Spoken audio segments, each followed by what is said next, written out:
Hey everyone, welcome back to another Explainer. Today, we're taking a pretty fascinating journey back in time. We're talking roughly 2,500 years ago to explore something truly unexpected. When you think of ancient Buddhist monks and nuns meditating in the forest of India, you probably picture this scene of perfect peace, profound silence, and absolute harmony, right? Well, human nature is human nature.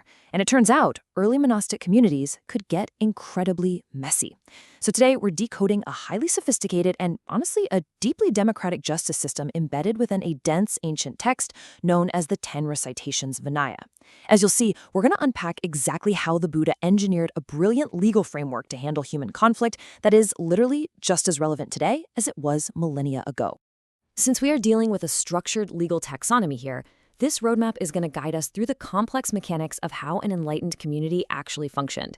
We've got drama in the monastery, the 4 kinds of conflict, extinguishing the flames, committees and voting tickets, legal versus illegal voting, and finally, ancient wisdom, modern lessons.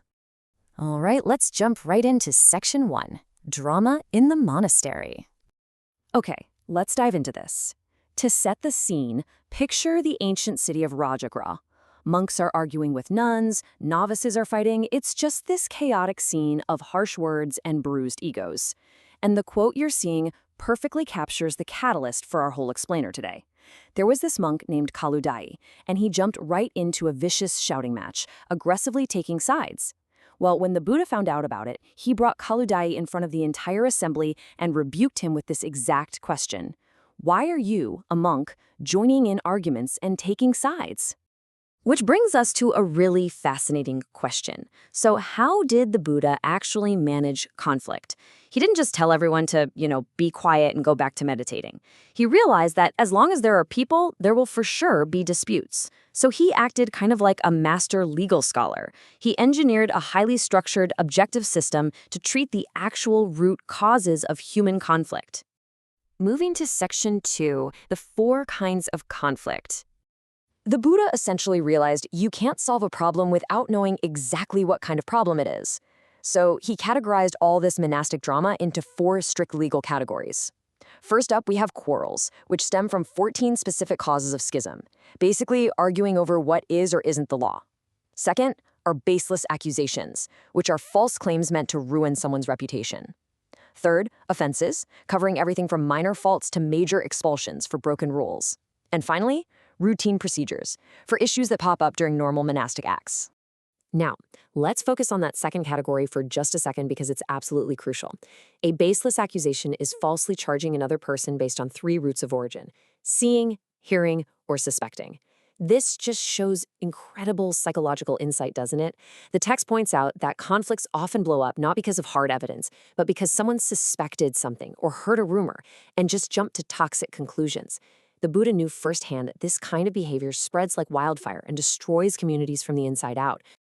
That brings us to Section 3, Extinguishing the Flames. Now, what's really interesting about this slide is how you actually cure these conflicts.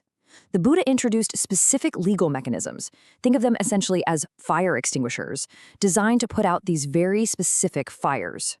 Notice how this matrix perfectly maps a prescription to every type of legal disease. You wouldn't treat a routine procedure the exact same way you treat a baseless accusation, right? Baseless accusations actually have 4 potential resolution methods, including a resolution by memory to protect the falsely accused. Offenses have 3. It's just a remarkably precise legal code. And I have to share this. One of the most beautiful methods used for widespread offenses is called covering with grass. Imagine 2 factions of monks who've been arguing for weeks. They've all said terrible things. If they try to litigate every single minor insult, it'll literally tear the community apart. So the system allows them to gather, mutually confess their minor faults, and agree to, quite literally, cover them with grass. They just drop it. They forgive, they forget, and they immediately restore harmony without endlessly digging up the past. It's like a giant reset button. Let's move on to Section 4, Committees and Voting Tickets. Let's move to and see how this builds. Because when a dispute is really stubborn and people refuse to drop it, this ancient system starts looking surprisingly like a modern Supreme Court. Look at this escalation ladder. If a dispute can't be solved by a local mediator, it goes to the entire Sangha assembly. If that fails, they appoint a committee. If that one fails, they appoint a second committee. And if that still doesn't work, they escalate it to a broader regional Sangha. It is an astonishingly democratic process to exhaust every possible avenue for fairness. But here's the catch. You can't just put anyone on these committees. The text lists 5 very strict mandatory traits for any monk acting as a mediator or a ticket distributor. They absolutely must be free from desire, free from anger, free from fear, and free from ignorance. And on top of all that, they must intimately know the law. They have to know exactly what is solvable and what isn't. This guaranteed absolute, unbiased arbitration. Ego had absolutely no place on these committees. Now, if a committee still couldn't reach a consensus, it went to a vote. And the physical mechanics of this ancient voting system are just fascinating. An appointed ticket distributor would hand out colored bamboo or wooden tickets. They called them salaka.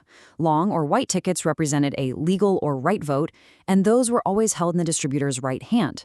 Short or black tickets represented an illegal or wrong vote held in the left hand. Monks would literally take a physical ticket to cast their binding decision.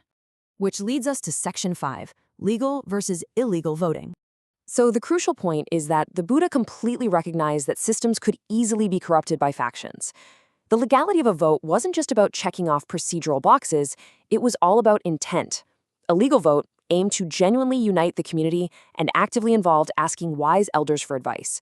And a legal vote, well, that was driven by a desire to break the community apart, voting on past matters that were already settled and doing it in secret, breakaway factions. To guard against illegal voting, the text lays out some serious guardrails for how tickets could be distributed. Sometimes, to prevent peer pressure or intimidation from the really loud voices in the room, they actually used a hidden distribution, which is essentially a secret ballot. They also heavily guarded against collusion, where monks might prearrange a voting block based on their hometowns or friendships, rather than, the actual truth.